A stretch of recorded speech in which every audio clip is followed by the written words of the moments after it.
Kellen Ward stood silently at the far end of the repository floor, trying his best to ignore the mocking laughter that echoed across the cavernous space. Not for the first time today, a group of Galaxian officers were gathered around another display of primitive human technology, pointing their elongated digits and making what they thought were witty comments about mankind's technological inadequacies. "Can you imagine?" The tallest one chittered, his translucent skin pulsing with amusement. "They were still using silicon-based processors when they made first contact. My hatchlings play with more advanced technology." More laughter. Kellen kept his eyes down, focusing on inventory tags, while his jaw clenched tight enough to ache. This was his daily reality at Arquessa 9, a sprawling space station positioned at the edge of the neutral zone, where the Technological Council maintained its largest repository of obsolete tech from across the galaxy. The repository was, in theory, meant to preserve the technological heritage of all species. In practice, it had become a museum of mockery for humans. Earth's contributions took up less than a quarter of a single subsection, labeled dismissively as pre-integration human artifacts. Everything humanity had ever created was stored there, regarded as little more than a curious footnote in the grand technological history of the galaxy. "Ward," the sharp voice of his supervisor Grexel cut through his thoughts. "Stop daydreaming and finish clearing the new acquisitions from Docking Bay 7.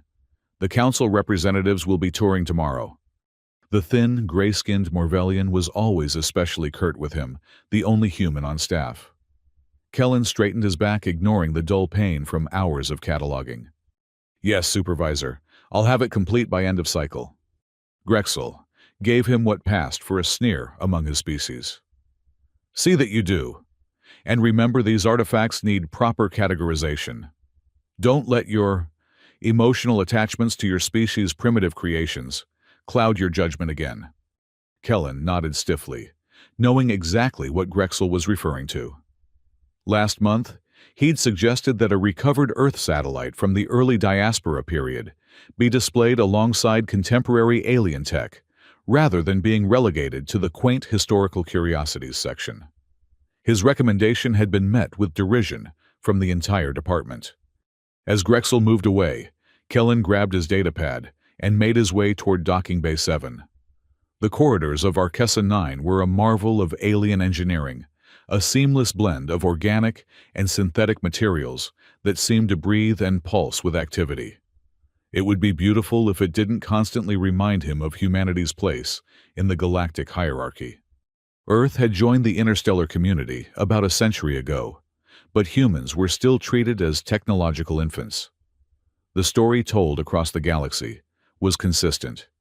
Humans were late bloomers who had barely mastered spaceflight when they were fortunately discovered by advanced races, who generously helped them integrate into galactic society.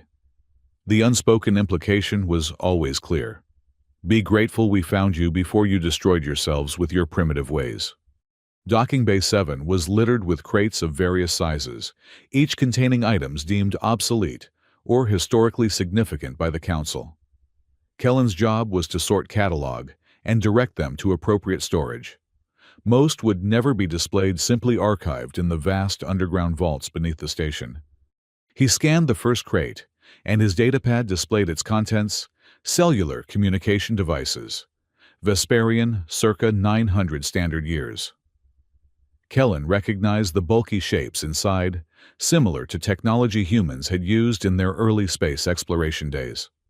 He worked methodically through the crates, his mind wandering, as his hands performed the familiar tasks. 4 hours later, with his back aching and patience wearing thin, he reached a small, unmarked container at the back of the bay. It was unlike the others. No official council markings, no scanning chip embedded in its surface. Just a plain, worn metal box about the size of his forearm. Kellen frowned, checking his inventory list. There was no record of this container. Protocol dictated that he should report unregistered items immediately to station security, but curiosity got the better of him. He glanced around, confirming he was alone, then carefully opened the container. Inside, nestled in what appeared to be a form-fitting foam-like substance, was a cylindrical object approximately 20 centimeters long. It was made of a dark, composite alloy he didn't recognize, with fine seams running along its surface in geometric patterns. One end featured what looked like connection ports, though, unlike any standard he'd seen in the repository. Most curious was a faded inscription along its side. Kellen tilted it under the light, his heart suddenly racing as he recognized the characters not alien script, but English. Weathered and barely legible, it read, "Pioneer Bastion, Human Diaspora Initiative, Authorized Personnel Only." Below this was a label affixed much later in the standardized galactic script, Human Artifact, Non-Functional, Cataloged 431.7 GY. In smaller text beneath, Warning Incompatible with All Known Systems. Kellen's hands trembled slightly. An actual human artifact, not yet processed into the system.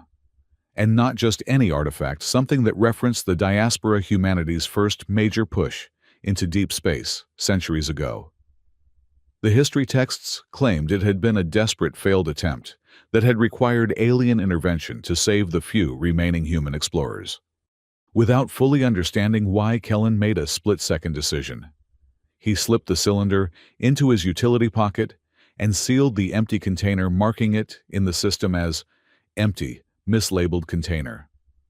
Heart pounding, he completed his inventory of the remaining items and left the docking bay as casually as possible. That night, in the relative privacy of his quarters, a Spartan room assigned to him as the station's token human technician, Kellen examined the artifact more carefully. The cylinder was surprisingly heavy for its size, suggesting dense internal components. Its surface was cool to the touch and completely seamless, apart from the visible connection ports at one end. "What were you used for?" he murmured, turning it over in his hands. He had access to some basic tools through his work, and after some hesitation, he retrieved a small scanner from his personal kit. It wasn't much, just a handheld device meant for preliminary analysis of unknown tech, but it might tell him something. The scanner hummed as it passed over the cylinder, but the results were perplexing.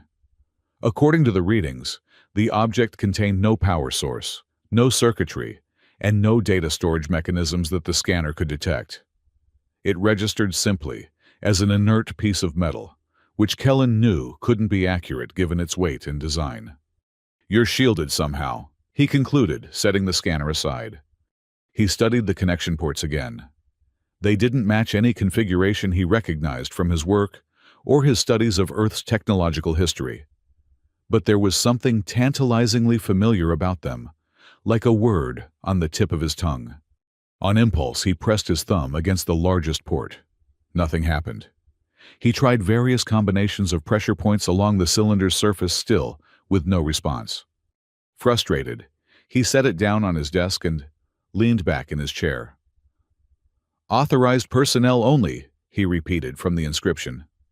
In the military histories, he'd studied biometric security, had been common for sensitive equipment. DNA locks, voice patterns, retinal scans. Could it be that simple? He wondered aloud. He picked up the cylinder again and spoke clearly. "Access authorization, Ward Kellen, human." For a breathless moment, nothing happened. Then, with a soft click, the seams along the cylinder's surface illuminated with a pale blue light. The cylinder hummed to life, and from one end, a holographic display flickered into existence. Kellen nearly dropped it in shock.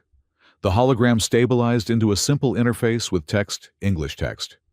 Ancient by modern standards, but unmistakably human. Identity confirmed. Human genetic signature detected. Voice pattern analysis, 82% confidence. Authorized access granted. Welcome, specialist. How may I assist you? The voice that emanated from the cylinder was feminine, with an accent Kellen couldn't quite place, perhaps North American, from old Earth. But what stunned him more than the voice was the date displayed in the corner of the holographic interface, 2407 CE. 700 years ago. According to every history text in the galaxy, Humans at that time had barely established their first lunar colonies. They were centuries away from developing holographic technology, let alone whatever this device truly was. What are you?" Kellen finally managed to ask. The blue light pulsed gently. "I am Myra Memory, and Yield Recovery Assistant Mark III, assigned to the Diaspora Initiative Fleet. My primary function is to serve as a navigational backup and historical record keeper." Kellen's mind reeled. The Diaspora Fleet was well documented in history, a desperate attempt by humans to establish colonies beyond the solar system in the 25th century. But all records indicated they had used chemical rockets and cryostasis primitive technologies that had ultimately failed. Alien civilizations had rescued the survivors and introduced humanity to proper interstellar travel decades later. "That's impossible," he breathed. "The Diaspora ships didn't have this level of technology." The hologram flickered. Statement incorrect. The Diaspora Initiative comprised 47 vessels, equipped with gravitational fold drives, quantum communication arrays, and full terraforming capabilities. I am detecting significant temporal displacement since my last activation. Request update on current fleet status.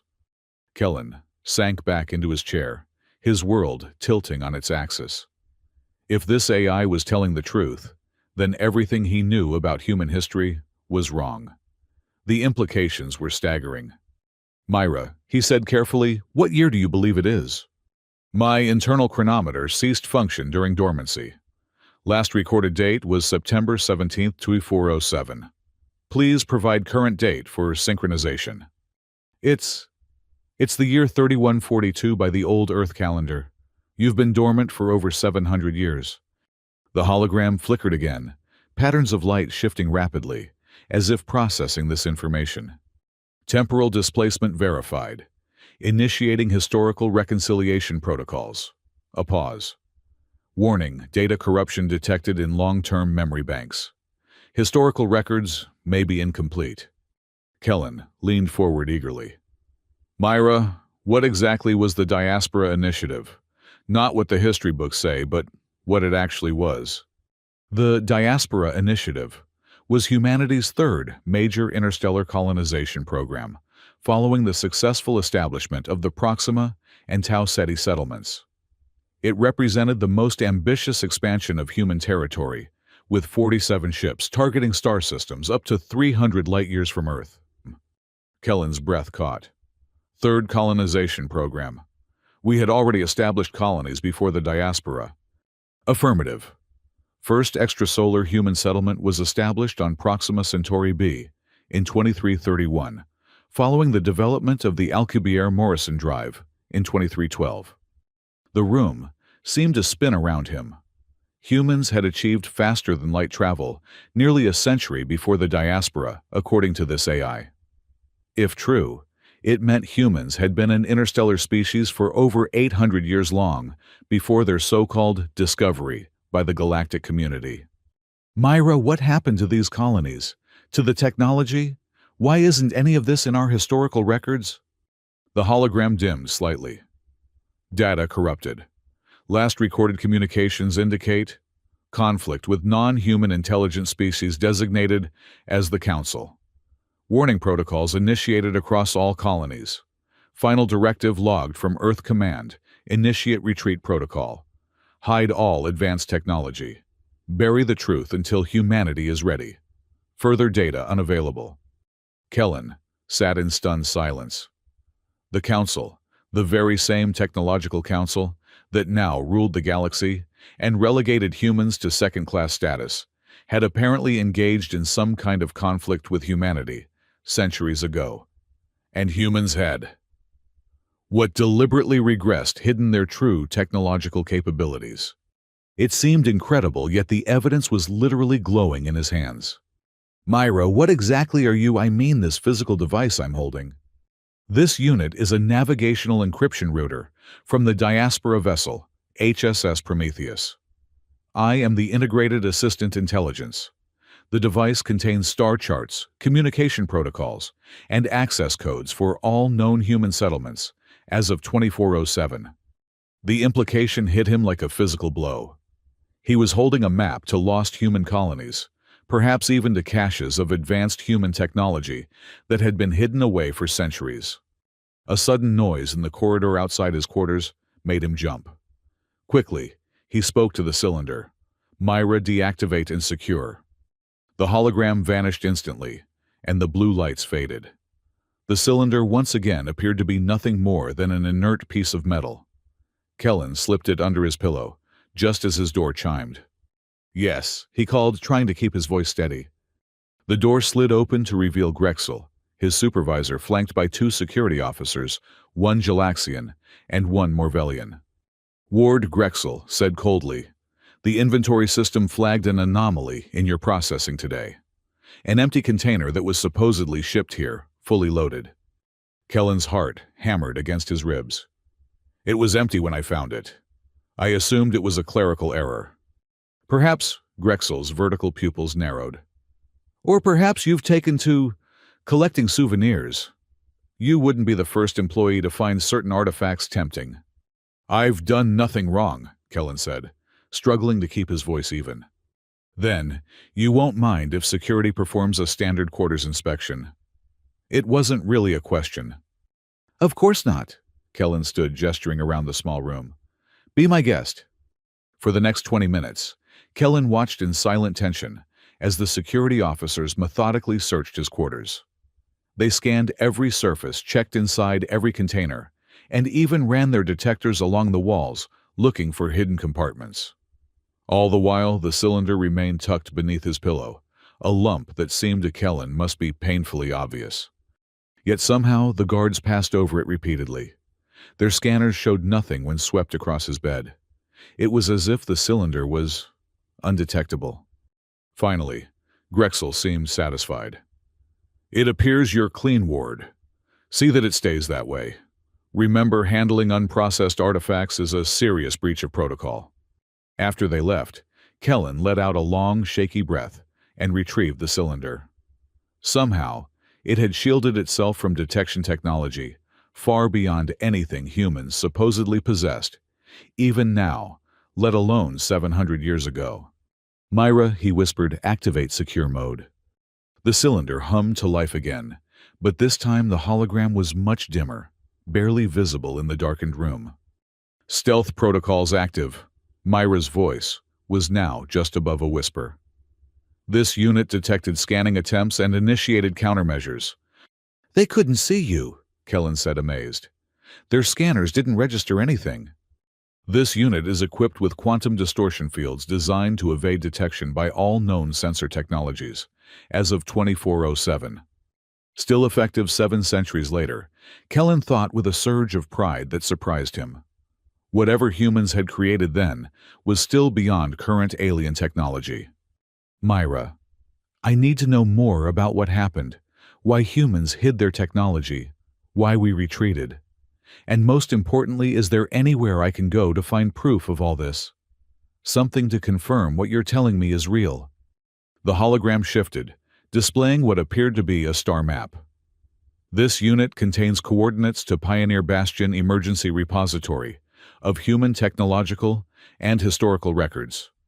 Established 2389 as contingency against catastrophic loss of human knowledge." A bright point illuminated on the map, a star system Kellen didn't recognize, though astronomy had never been his specialty. "Where is this? How far from here?" "Pioneer Bastion is located in system designated HD 97658, approximately 69.1 light-years from Sol system. Distance from current location calculating, approximately 12.4 light-years. So close. Less than a week's journey with modern transportation. The repository Kellen worked in might house alien artifacts from across the galaxy, but if Myra was correct, the real treasure humanity's lost legacy was practically next door. "Can anyone access this Pioneer Bastion, or is it protected somehow?" Pioneer Bastion is secured with multiple redundant systems, including genetic verification, cultural knowledge tests, and quantum-locked access ports. Only humans with appropriate authorization can enter. Kellen nodded slowly, a plan already forming in his mind. And how would one get authorization? You already possess preliminary authorization through this unit. Full access would require physical presence at the bastion and completion of verification protocols. It was crazy to even consider it. Stealing a ship traveling to an unknown system on the word of a 700-year-old AI? It could be a wild goose chase or, worse, a trap of some kind. But deep down, Kellen knew it was true. It explained too much the condescension with which humans were treated, the careful control of human technological development, the subtle but persistent rewriting of human history. I need to think about this, he said finally. Myra, deactivate for now. I'll contact you again soon. As the cylinder went dark once more, Kellen lay back on his bed staring at the ceiling. If what he'd discovered was true, it changed everything, not just for him, but potentially for all of humanity.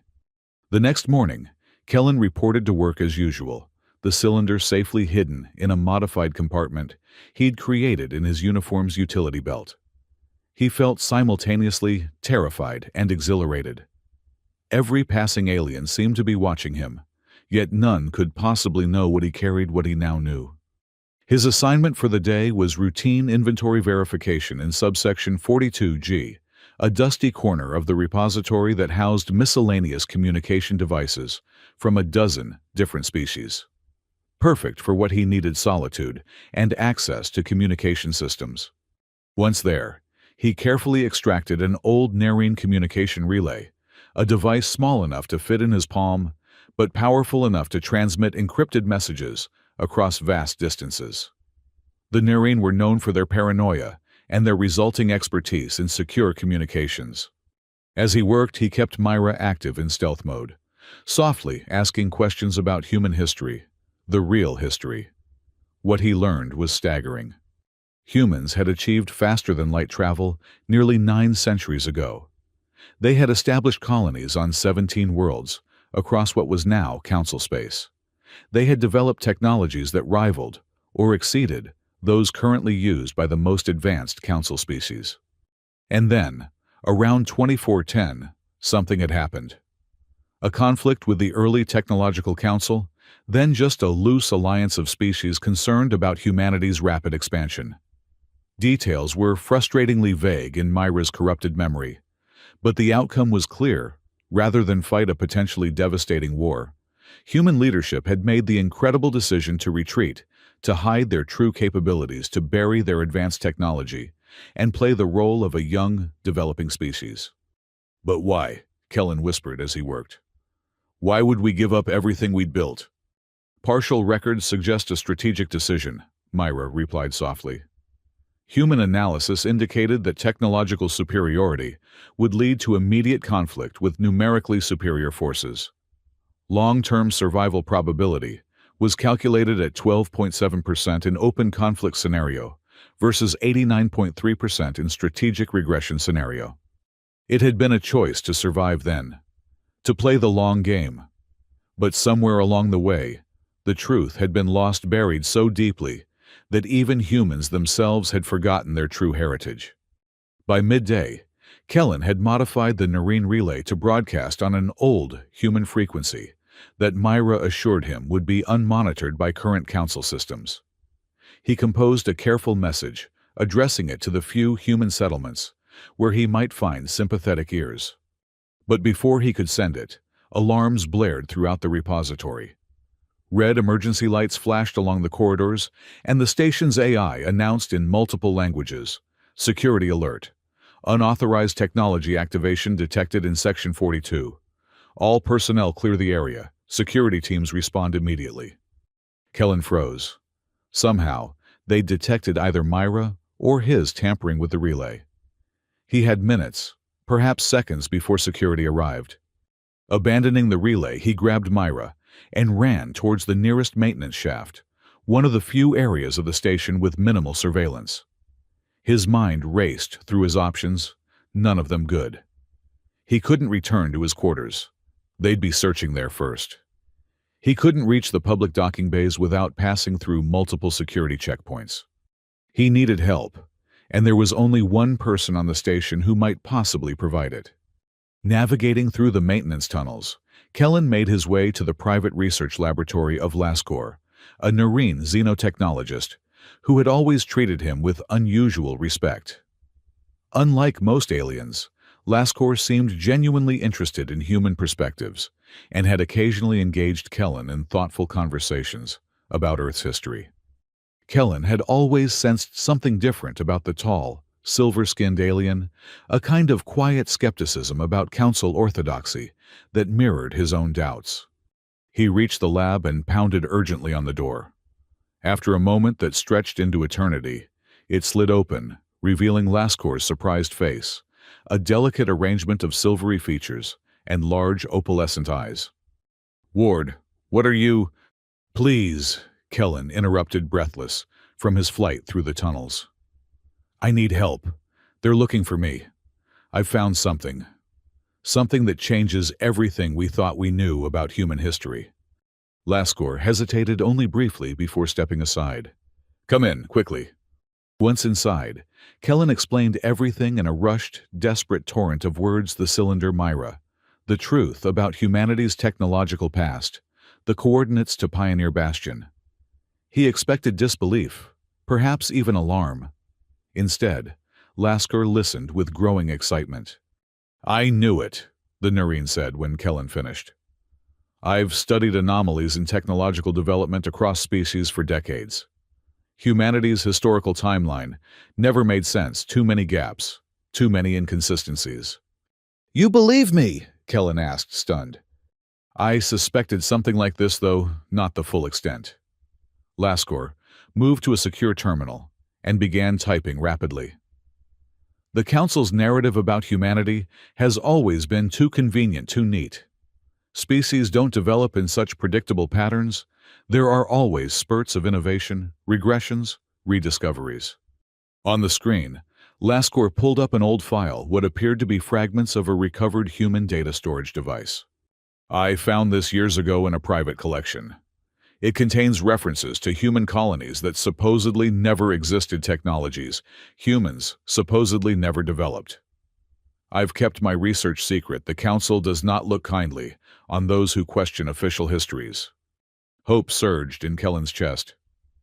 "Then you understand why I need to reach Pioneer Bastion. If there's proof, there's real, incontrovertible proof of humanity's true past, it could change everything." Laskor's large eyes blinked slowly. "It would certainly upset the Council's carefully constructed hierarchy, which is precisely why they will stop at nothing to prevent you from reaching it." The alien moved to another console and brought up what appeared to be ship schematics. "Fortunately, I have access to a private research vessel, ostensibly for fieldwork, but I've made certain modifications." "You're going to help me escape?" Kellen could hardly believe it. "Not just escape," Laskor said, a new determination in his voice. "I'm coming with you. This discovery is too important to entrust to chance. Besides," he added with what passed for a smile among Nerine, "I've waited my entire career for evidence like this. I wouldn't miss it for all the stars in the galaxy." The security alert continued to blare as they finalized their hasty plan. Laskor's research vessel, the Stellar Inquiry, was docked in a private bay reserved for senior scientific staff. As a respected xenotechnologist, Laskor could authorize an immediate departure for urgent field research without raising immediate alarms. "We'll have perhaps a 12-hour head start before they realize the connection between your disappearance and mine," Laskor explained, as they moved through the restricted corridors, using his high-level access credentials. "After that, they'll send pursuit vessels. Will your ship be fast enough to stay ahead of them?" "It's not the most elegant vessel, but I've made some adjustments to the propulsion systems that the Council would certainly not approve of," Laskor replied with a hint of pride. "It should be sufficient." They reached the private docking bay without incident, Laskor's status temporarily shielding them from the ongoing security alert.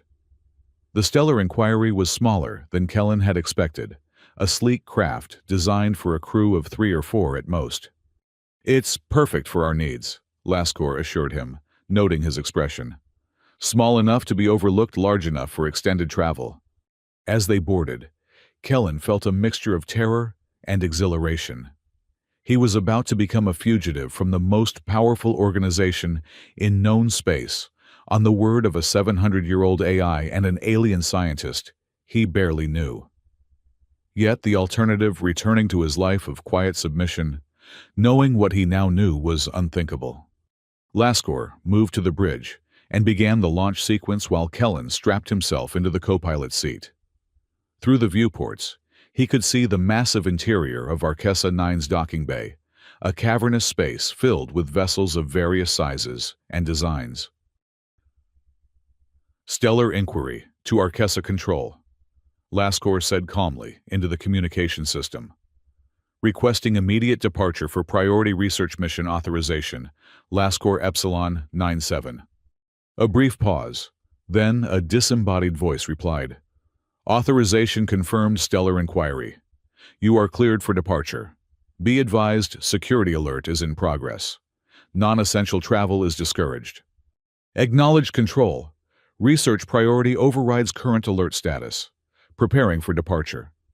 The ship hummed to life around them, systems activating in a carefully orchestrated sequence. Kellen held his breath as the docking clamps released and the ship began to drift away from its berth. "Departure vector approved," the control voice confirmed. "Safe travels, stellar inquiry."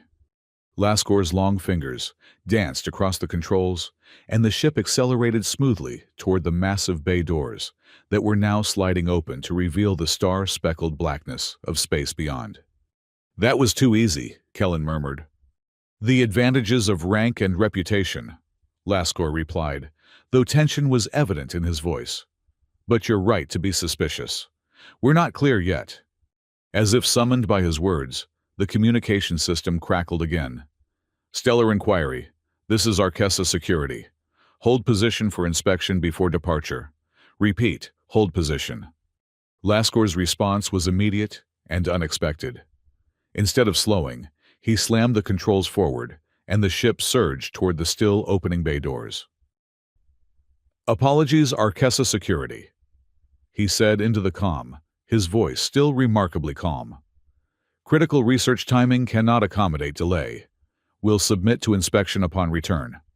The security officer's response was lost in the sudden blare of proximity alarms as Laskor guided the ship through the narrowly opened bay doors, with barely meters to spare on either side. The vessel shuddered as it scraped against the edge of the opening, but then they were through, accelerating rapidly away from the station. "They'll send pursuit craft," Laskor set his focus entirely on the controls now. "We need to make the jump to FTL before they can organize a proper response." Kellen watched the sensor displays, his heart pounding, as several smaller craft detached from the station and began to follow their trajectory. "How long until we can jump?" "The drive needs 4 minutes to fully prime. We'll be cutting it very close." Laskor's usually calm demeanor had given way to intense concentration. "I suggest you activate your human AI. We'll need those coordinates precisely calculated." Kellen nodded and retrieved Myra from his utility belt. "Myra, activate. Full capability mode." The cylinder hummed to life, projecting its holographic interface into the space between the pilot seats. "This unit is active, detecting spacecraft environment and significant velocity. Are we proceeding to Pioneer Bastion?" "Yes," Kellen confirmed. "We need exact jump coordinates as soon as possible." "Processing. Accessing navigational archives." The hologram shifted to display a complex star map. "Warning. Star cartography may be outdated due to stellar drift over 7 centuries. Recalculating based on observed positions." On the ship's sensors, the pursuit craft were gaining rapidly. They were smaller and faster, designed for short-range interdiction. Already, warning messages were flooding the communication channels, demanding their immediate return. "Myra, we don't have much time," Kellen urged. "Calculations complete. Coordinates for Pioneer Bastion system, ready for transfer to navigation computer." Laskor quickly established a connection between Myra and the ship's systems. "Remarkable technology," he murmured as the coordinates flowed seamlessly into the navigation computer. The integration protocols are adapting to our systems, despite the centuries of technological divergence. Human technology was designed to be adaptable, Myra stated matter-of-factly. Future-proofing was standard practice for all diaspora equipment. The closest pursuit craft was now close enough to attempt disabling shots. Energy beams flashed past the viewport, narrowly missing their starboard engine nacelle. "Drive primed at 92%, Laskor announced tensely. "We need 100% for a safe jump." Another energy beam struck the ship's rear deflectors, causing the lights to flicker momentarily. Alarms blared throughout the small vessel. "Deflector capacity at 68% and falling," Laskor reported. "We won't survive sustained fire." "Can we jump early?" Kellen asked desperately. "At significant risk to the drive integrity and our structural cohesion," Laskor replied. But at this point, a more powerful beam struck them directly, sending Kellen lurching against his restraints. Multiple systems flashed warning signals across the control panels. "Deflectors failing," Laskor announced grimly. "No choice now. Initiating emergency jump at 94% drive capacity." He slammed his hand down on the activation panel, and the stars outside the viewport suddenly stretched into long, brilliant streaks. The ship shuddered violently, metal groaning in protest at the premature transition to faster-than-light travel. Then, abruptly, everything stabilized. The violent shaking subsided, replaced by the more familiar, subtle vibration of FTL travel. Outside, the streaked starlight created the tunnel-like visual effect characteristic of faster-than-light transit. Kellen exhaled shakily. "We made it." "For now," Laskor cautioned, checking the damage reports flowing across his screen. "The jump was successful, but not without cost. We've sustained damage to the propulsion system and the deflector array. Repairs will be needed before we can make another jump." "How long to reach the Pioneer Bastion system?" "At current velocity, approximately 5 days." Laskor leaned back in his seat, the tension in his posture easing slightly. "The Council will certainly send pursuit vessels, but they'll need time to determine our destination. We have a window of opportunity, narrow but real." For the first time since discovering Myra, Kellen allowed himself to feel a glimmer of genuine hope. They were actually doing this, pursuing the truth about humanity's past against all odds. "Myra," he said, turning to the softly glowing holographic interface, "tell us everything you can about Pioneer Bastion. What should we expect when we arrive?" The hologram shifted, displaying a schematic of what appeared to be a massive structure embedded within an asteroid or small moon. Pioneer Bastion was constructed between 2387 and 2389 as a secure repository for human technological and historical records. It was designed to survive indefinitely, with automated maintenance systems and redundant power generation capabilities. Its location was known only to the highest levels of Earth Command and select diaspora fleet captains. The schematic rotated, showing different sections of the facility. The Bastion contains complete technical specifications for all human technologies developed up to 2407 historical archives, dating back to pre-spaceflight Earth, genetic samples from Earth's biosphere, and cultural repositories, including literature, art, music, and philosophical works. "Like a seed vault for human civilization," Kellen murmured, awed by the scale and foresight of the project. "Precisely," Myra confirmed. In the event of catastrophic loss of human knowledge or civilization, Pioneer Bastion was designed to preserve everything necessary for a complete restoration. Laskor was studying the schematics with professional interest. "The engineering principles are remarkable. I see design elements that the Council considers recent innovations, yet this facility incorporated them centuries ago. Humans had mastered antimatter containment, quantum computing, and gravitational manipulation by the late 24th century, Myra stated. Most energy production relied on zero-point extraction, rather than fusion or antimatter annihilation, which were considered obsolete for large-scale applications. Zero-point energy. Lasker's eyes widened. Even the most advanced Council species are only beginning to explore theoretical applications. The Galaxians claim to be the pioneers in that field, but their work is still largely experimental. The Galaxian work is based on stolen human research, Myra said simply. Many alien technologies currently in use are derivatives of human innovations modified to obscure their origins. Kellen felt a complex mixture of emotions: pride in humanity's achievements, anger at how they had been suppressed and stolen, and an overwhelming sense of responsibility.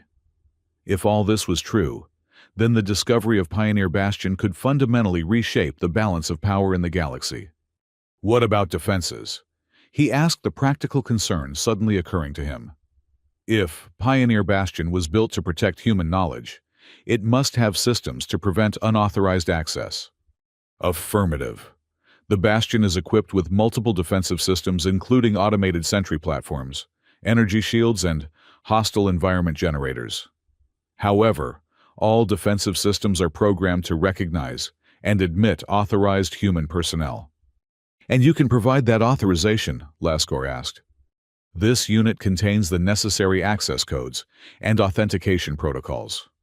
Additionally, the Bastion's primary recognition system is based on human genetic signatures, which Specialist Ward possesses naturally.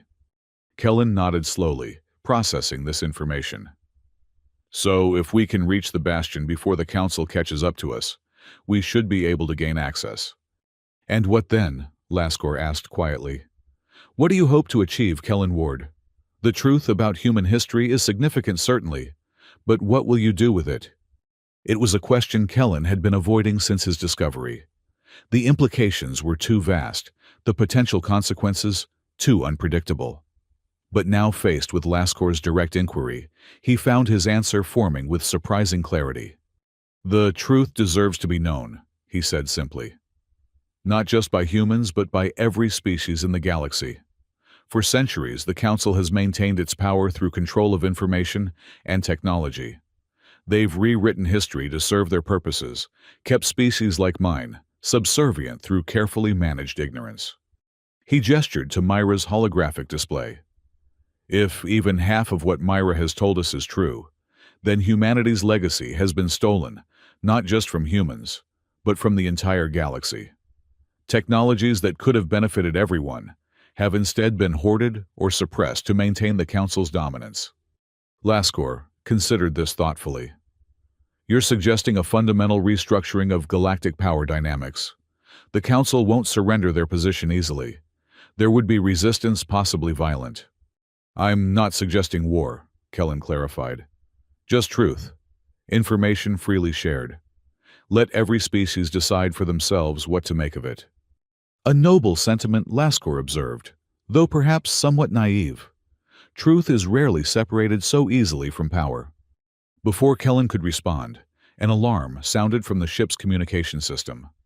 Laskor quickly checked the display. A general broadcast on all emergency frequencies, he reported. It seems our departure has caused quite a stir. He activated the receiver, and a stern voice filled the bridge. Attention all vessels in Council space. Be advised that the research vessel, Stellar Inquiry, has been stolen from Arquessa Station by two fugitives, a Noreen technician identified as Laskor and Varen, and a human archivist identified as Kellen Ward. They are in possession of restricted technological artifacts and are considered extremely dangerous. Any sighting should be reported immediately to the nearest Council security force. A substantial reward is offered for information leading to their capture. Under no circumstances should these individuals be approached or assisted. Laskor switched off the broadcast with a grim expression. Well, that was faster than anticipated. They're not even maintaining the pretense that this is a routine security matter. They know what we found, Kellen realized. Or at least they suspect. Indeed. Which means our timeline has shortened considerably. Every Council vessel will be looking for us now. Can we increase speed? Laskor shook his head. Not with the damage we sustained during our escape. We'll be fortunate to maintain our current velocity. He gestured to a side panel. I suggest we take shifts for rest and repairs. The propulsion system needs attention if we're to have any hope of outrunning pursuers after we reach the bastion. For the next 4 days, they fell into an uneasy routine. While one rested, the other worked on repairs, or studied the information Myra could provide about Pioneer Bastion and humanity's true history. The picture that emerged was simultaneously inspiring and disturbing. Humans had indeed been an advanced spacefaring civilization centuries before their official discovery by the Council. They had established colonies, developed revolutionary technologies, and begun to explore well beyond their solar system. Their rapid expansion and innovation had alarmed the early Council species, who saw in humanity a potential rival for galactic influence. Rather than risk open conflict, the Council had engaged in a campaign of sabotage, misinformation, and targeted strikes against key human facilities. Faced with these tactics, Earth's leadership had made the extraordinary decision to appear to capitulate, to hide their true capabilities, and play the role of a primitive species grateful for alien guidance. The plan was called the Long Retreat, Myra explained, as they gathered in the ship's small common area on the 4th day of their journey. It was intended as a strategic regression, allowing humanity to survive while preserving their knowledge in hidden repositories like Pioneer Bastion. When the time was right, when humans had sufficiently integrated into galactic society and established themselves in positions of influence, the truth would be revealed and humanity's technological heritage reclaimed. But something went wrong, Kellen surmised. The plan was too successful. We actually forgot who we were. Partial records suggest a deliberate suppression of information among later generations, Myra confirmed. Only a small group of human leaders maintained knowledge of the true history, with each generation passing the secret to chosen successors. However, communication with these leadership cells ceased approximately 200 years after implementation of the Long Retreat. It is possible they were eliminated or compromised. Laskor, who had been listening intently, shook his head in amazement. A deception maintained for centuries eventually becoming the accepted truth, even among those who initiated it. The scale of it is almost beyond comprehension. And now we're about to expose it all, Kellen said quietly. For better or worse. On the morning of the 5th day, the ship's proximity alert sounded. They had reached the outskirts of the HD 97658 system, the location of Pioneer Bastion, according to Myra's coordinates. Kellen and Laskor hurried to the bridge where the main view screen showed a relatively ordinary-looking star system, a K-type main sequence star, orbited by several planets and a dense asteroid belt. Myra, where exactly is the bastion located? Kellen asked, as the AI's hologram materialized beside them. Pioneer Bastion is situated within the larger asteroid of a binary pair in the system's outer belt, designated HD 97658 Belt 42 in contemporary star charts. The facility was constructed inside the asteroid to provide natural camouflage and protection. Laskor adjusted the ship's sensors to focus on the asteroid belt. I'm detecting thousands of objects. Without precise coordinates, finding a specific asteroid could take weeks. This unit contains navigational beacons specifically calibrated for locating the bastion, Myra assured them. Activating now. A new display appeared on the ship's navigation screen, a direct feed from Myra's systems, showing a clear path through the asteroid field to a specific location. Got it, Laskor confirmed, adjusting their course. Estimated arrival time at current velocity, approximately 6 hours. Any sign of pursuit? Kellen asked, checking the long-range sensors. Nothing yet, but our sensor range is limited due to the damage we sustained. I wouldn't count on remaining undetected for long. They proceeded cautiously through the outer reaches of the system, Laskor expertly guiding the ship along the path Myra had provided. As they drew closer to the asteroid belt, the sensors began to pick up unusual energy readings. I'm detecting periodic energy pulses from the target area. Laskor reported, his tone a mixture of concern and fascination. They don't match any known propulsion or weapon signature. Those are the Bastion's recognition beacons, Myra explained. They're designed to identify and authenticate approaching vessels with the correct response codes. Which we have, Kellen confirmed. Affirmative. This unit is transmitting appropriate authentication sequences now. As they entered the asteroid belt, the energy pulses intensified, creating a visible pattern in space. Faint blue ripples that seemed to guide them deeper into the field. Following these markers, they navigated through increasingly dense clusters of asteroids until they approached a large, irregular mass, approximately 20 kilometers in diameter. From a distance, it appeared to be nothing special, just another tumbling rock among thousands. But as they drew closer, subtle details became apparent: two smooth surfaces in certain areas, geometrically precise craters that might actually be disguised docking bays.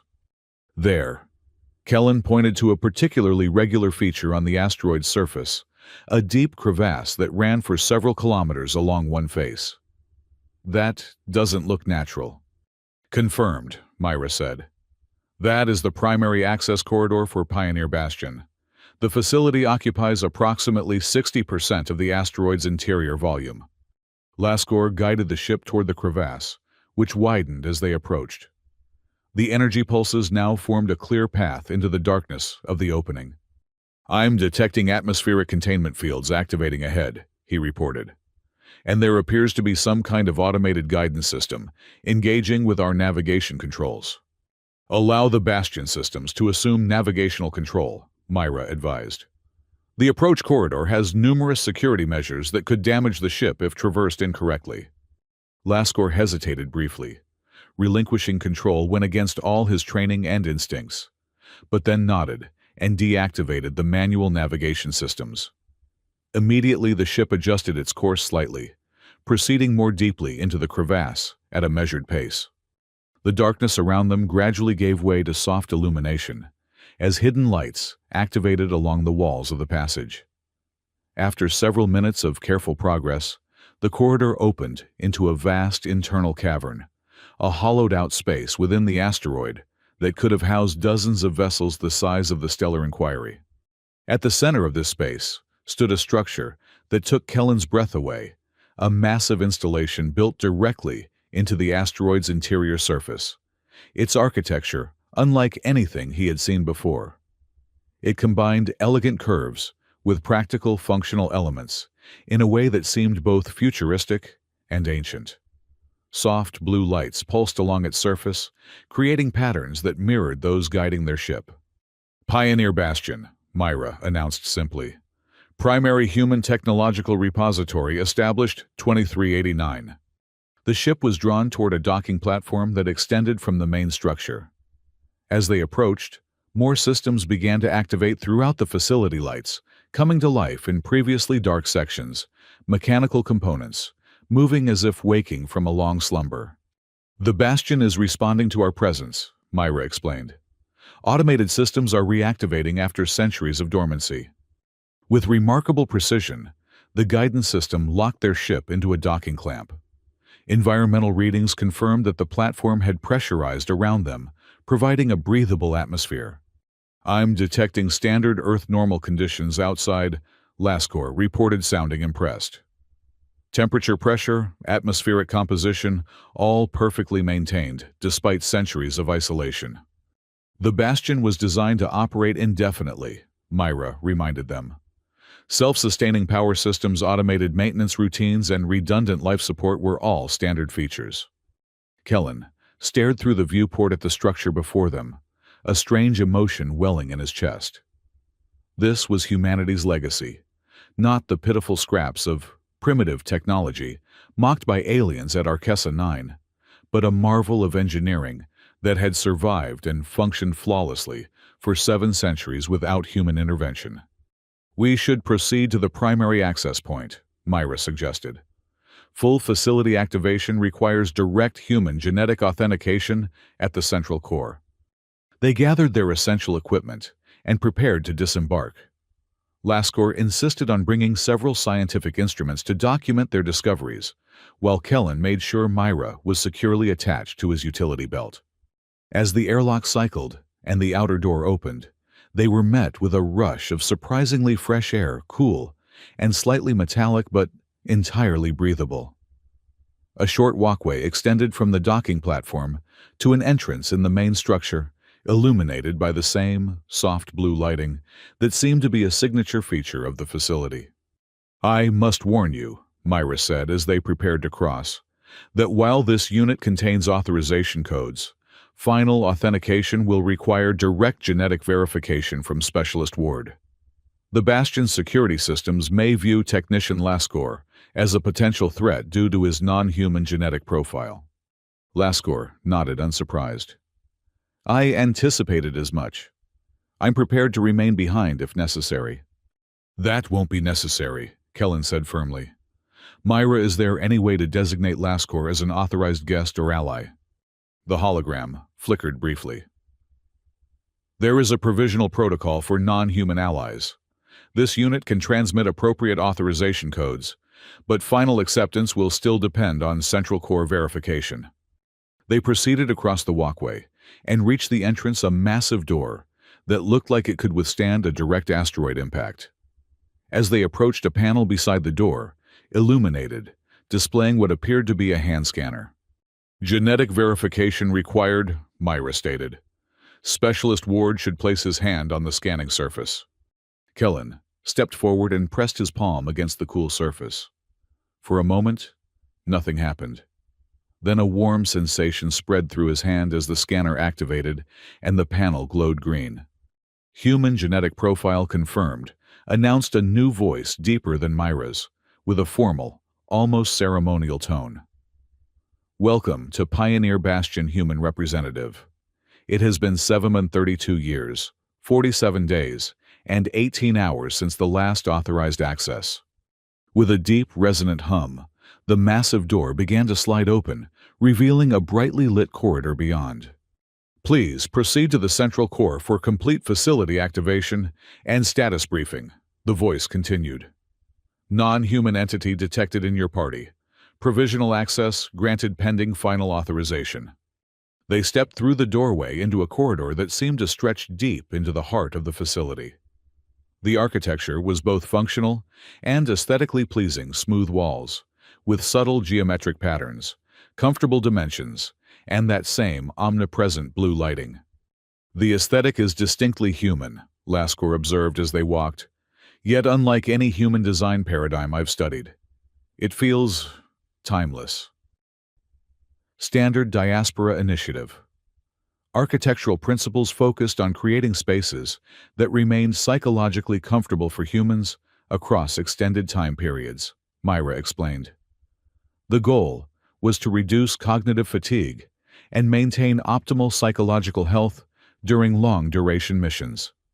As they proceeded deeper into the facility, they passed various chambers and rooms, some open, others sealed behind transparent barriers.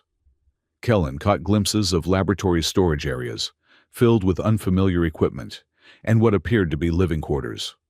The Bastion was designed to support a research staff of up to 200 personnel, Myra informed them, noting Kellen's interest. Though it was typically maintained by a skeleton crew of 20 to 30 specialists, rotating on 5-year assignments. "And no one has been here for over 7 centuries. The thought was sobering. Correct. The last recorded staff evacuation occurred in 2410, shortly after implementation of the long retreat protocol. The facility was placed in automated maintenance mode indefinitely. After walking for nearly 10 minutes, they reached what appeared to be the heart of the installation, a vast circular chamber, dominated by a central column of softly pulsing light.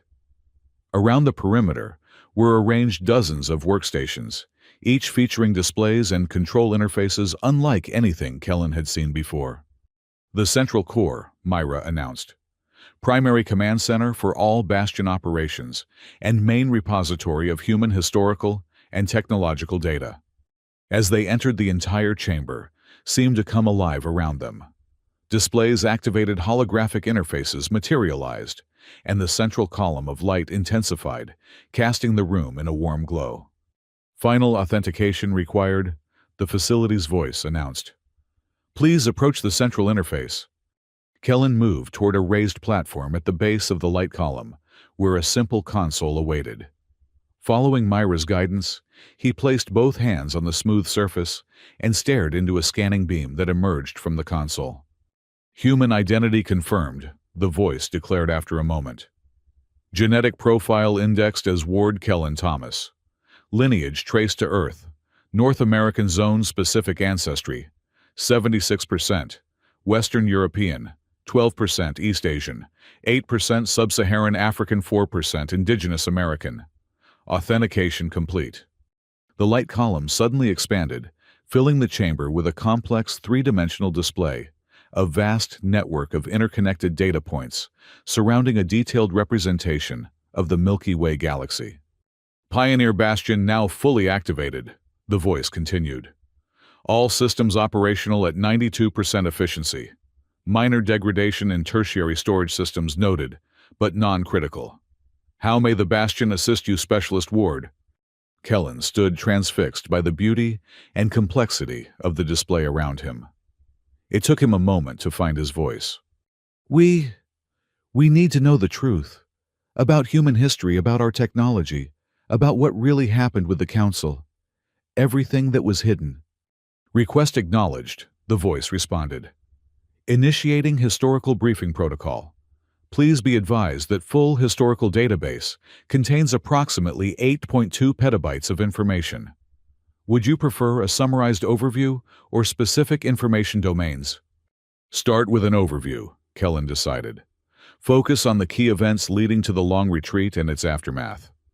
The galactic display shifted, zooming in on a small section of one spiral arm. Earth's solar system illuminated, and from it, lines of expansion began to spread outward in an accelerating pattern. Human interstellar exploration began in earnest with the development of the Alcubierre-Morrison drive in 2312, the voice narrated. Initial colonization focused on the nearest habitable systems, Proxima Centauri Tau Ceti and Epsilon Eridani.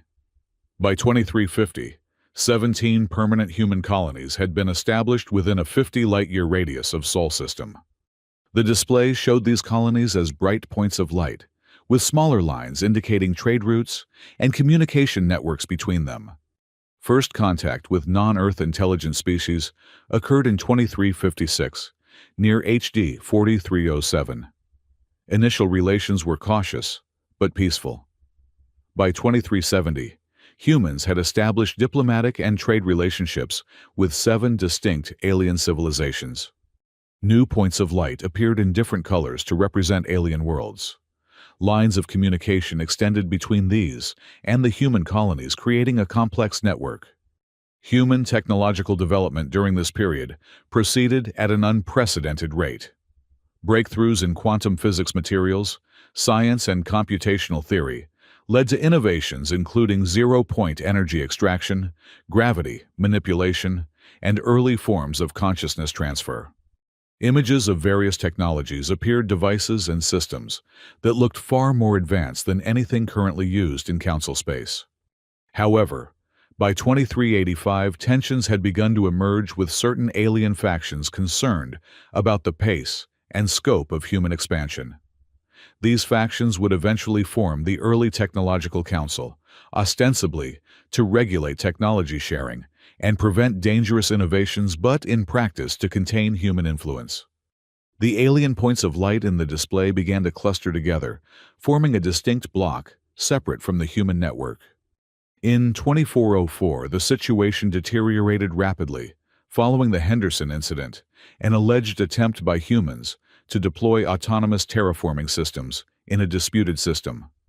Council forces conducted targeted strikes against key human research facilities and colony support infrastructure. The display showed flashes of light at various human colonies, with several points dimming or disappearing entirely. Facing overwhelming numerical disadvantage and the prospect of extended interstellar conflict, Earth Command implemented Strategy Omega, later known as the Long Retreat. Rather than engage in direct conflict, humanity would appear to retreat, technologically concealing their true capabilities while preserving essential knowledge in secure repositories like Pioneer Bastion. The human network in the display began to contract with many lines of communication fading. Several bright points remained, but became isolated from each other.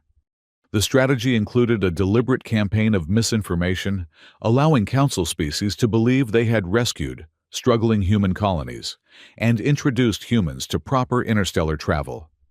Selected human leaders were entrusted with the truth, with instructions to maintain the deception, until humanity had achieved sufficient integration and influence within council structures.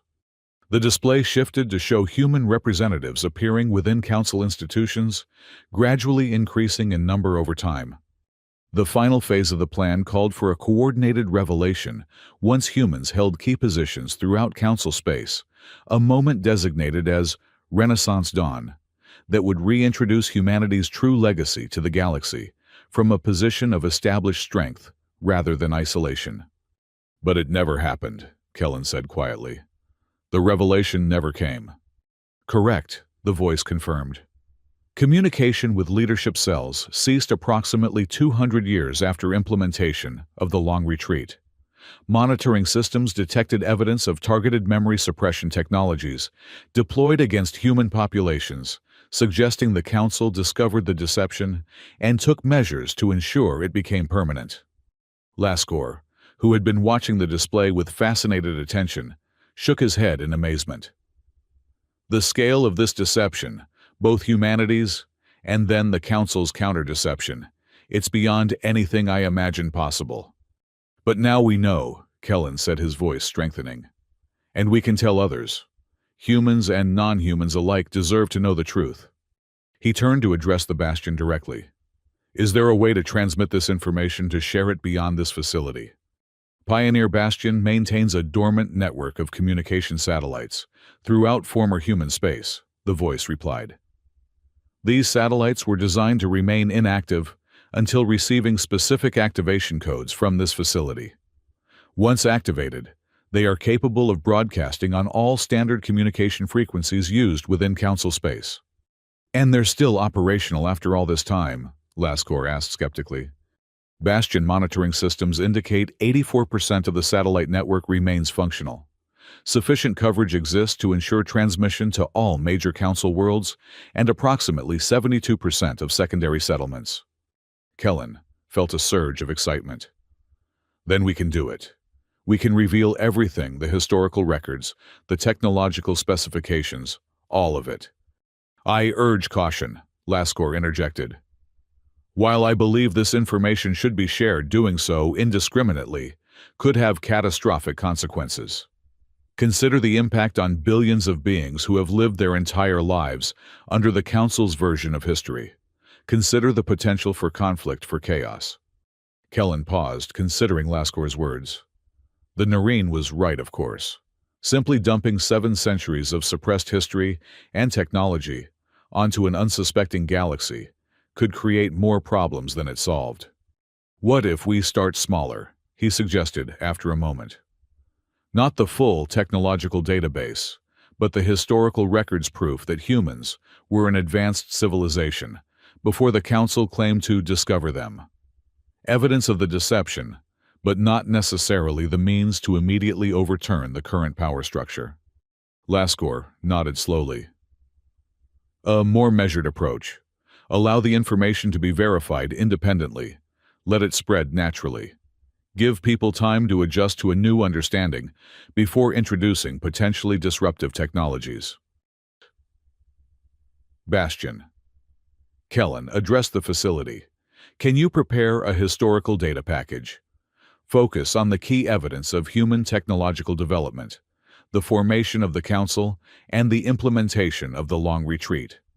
Include enough supporting documentation to be verifiable, but omit specific technical specifications for advanced technologies. Request acknowledged. Compiling historical data package as specified. Estimated completion time, 17 minutes. As they waited, a new alarm sounded from the Stellar Inquiry, still docked at the entrance to the facility. Laskor hurried to check the ship's sensors through a remote link. Council vessels, he reported grimly. At least 3 heavy cruisers entering the system. They'll reach the asteroid belt within 2 hours. Then we need to work quickly, Kellen decided. Once the data package is ready, we'll activate the satellite network and initiate the broadcast. Then we'll need to leave immediately. The Council ships will almost certainly detect our departure, Lascor warned. And after the recent repairs, our vessel isn't fast enough to outrun heavy cruisers. Kellen turned to the central display. Bastion, does this facility have any defensive capabilities?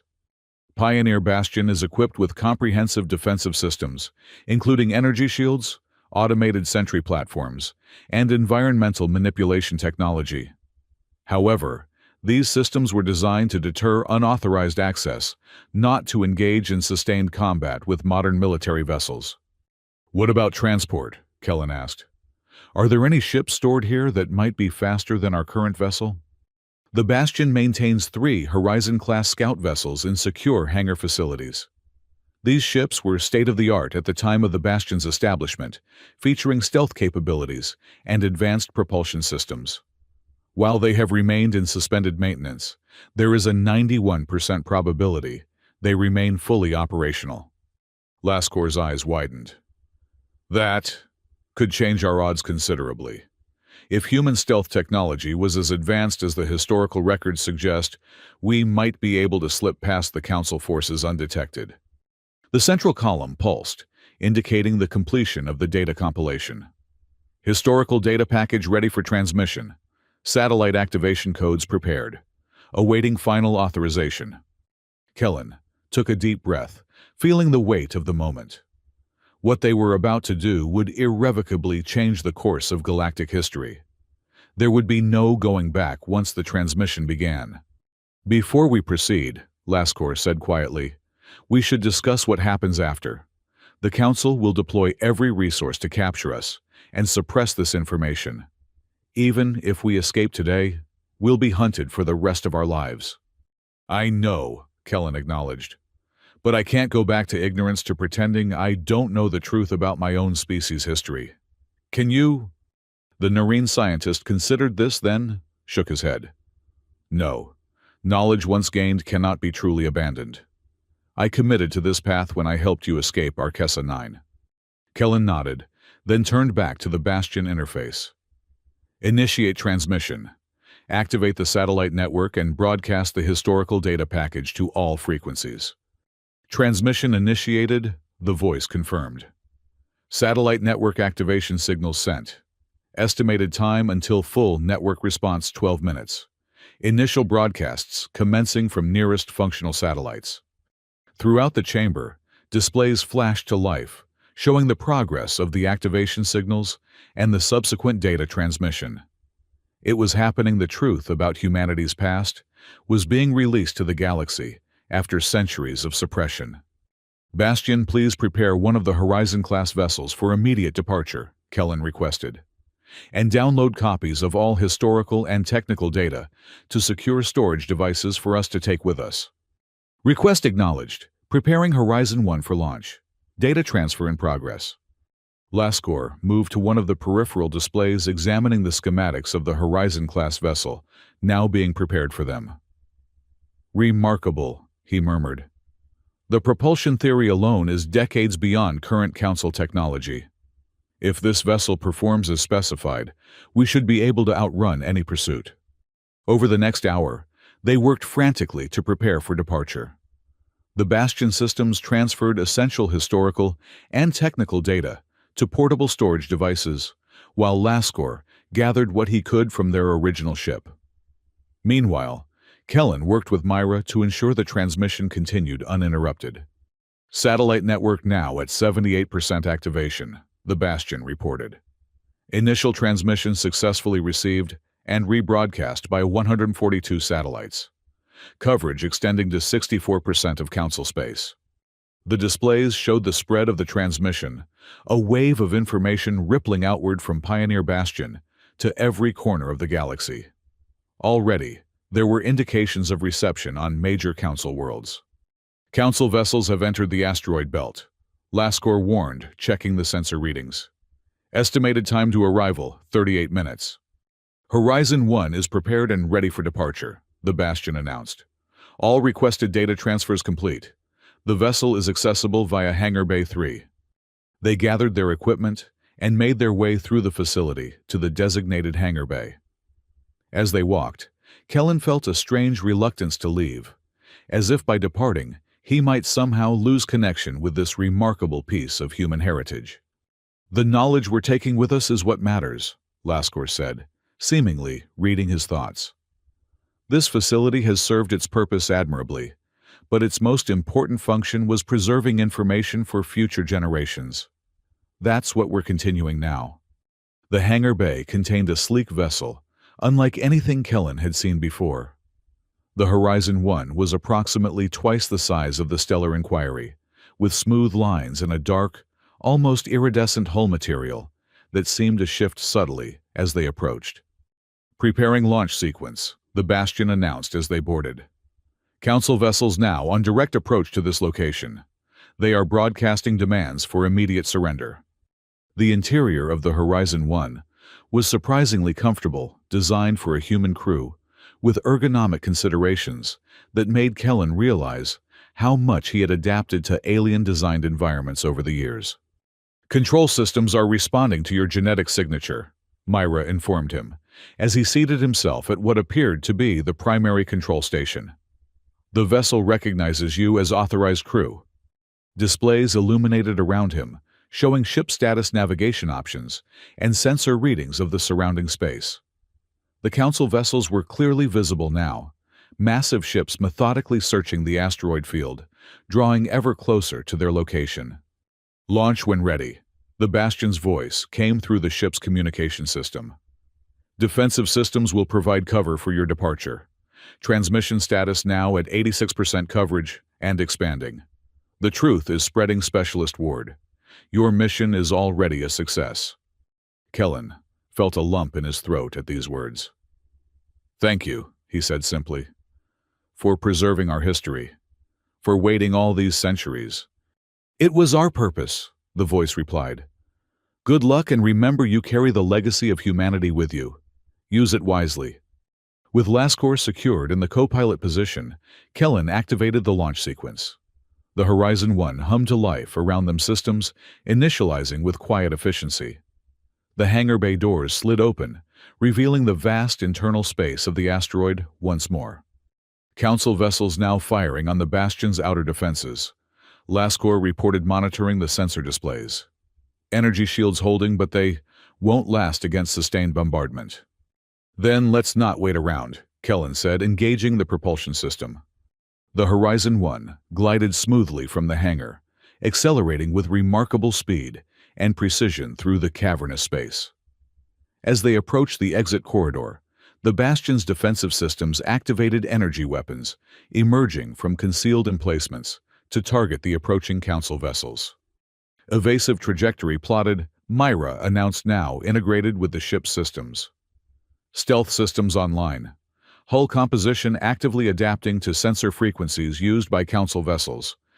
They shot out of the asteroid into open space, immediately executing a sharp turn to avoid the nearest Council cruiser. The larger vessel fired, but its energy beams passed harmlessly through the space the Horizon 1 had occupied moments before. "They can't track us effectively," Laskor observed with amazement. "Their targeting systems are struggling to maintain a lock. The hull material absorbs or redirects most scanning frequencies," Myra explained. "And what cannot be absorbed is actively countered by the stealth system's electromagnetic field generators." Behind them, the Bastion was now fully engaged with the Council forces. Energy shields flared brilliantly as they absorbed weapons fire, while the facility's own defensive systems returned fire, with precision strikes against the Council vessel's propulsion and weapon systems. "The Bastion won't be able to hold them off indefinitely," Kellen noted grimly. "But it doesn't need to.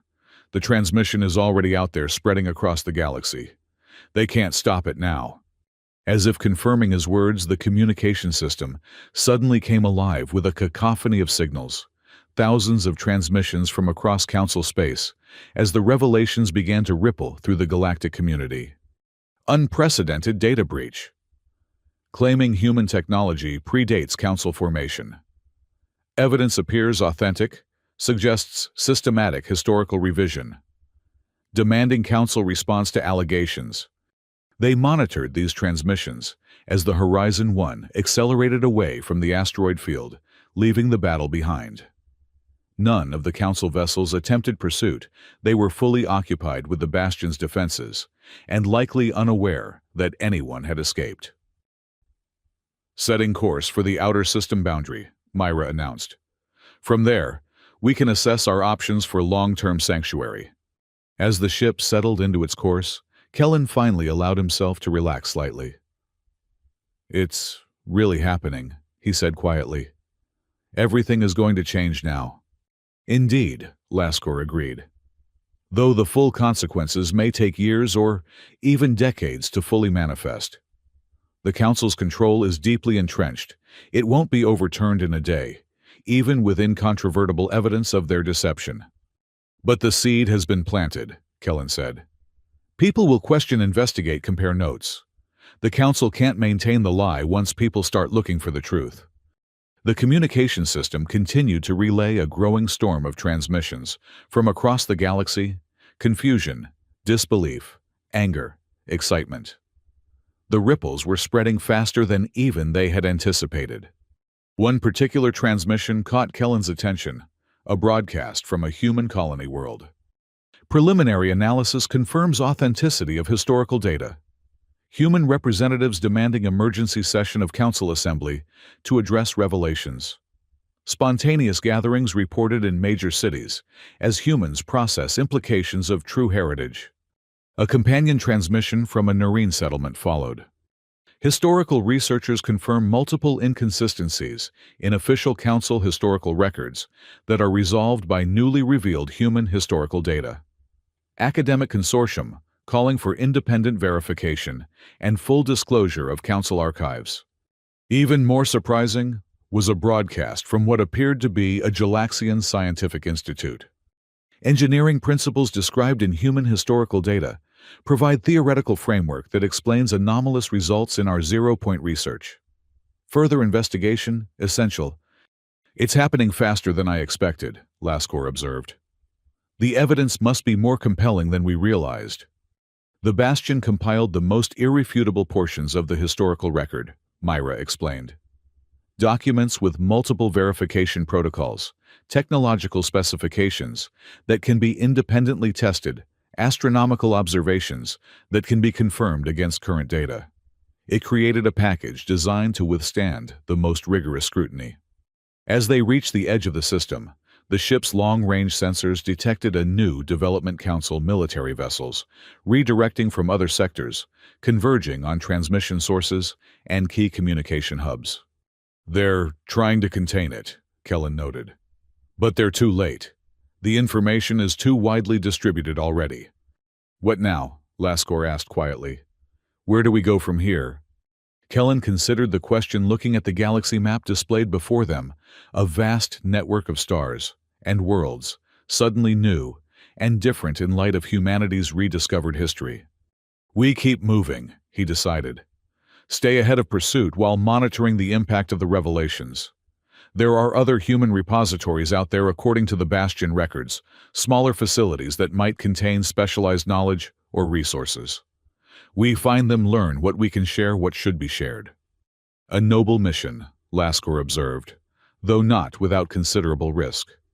"Everything worthwhile involves risk," Kellen replied with a smile.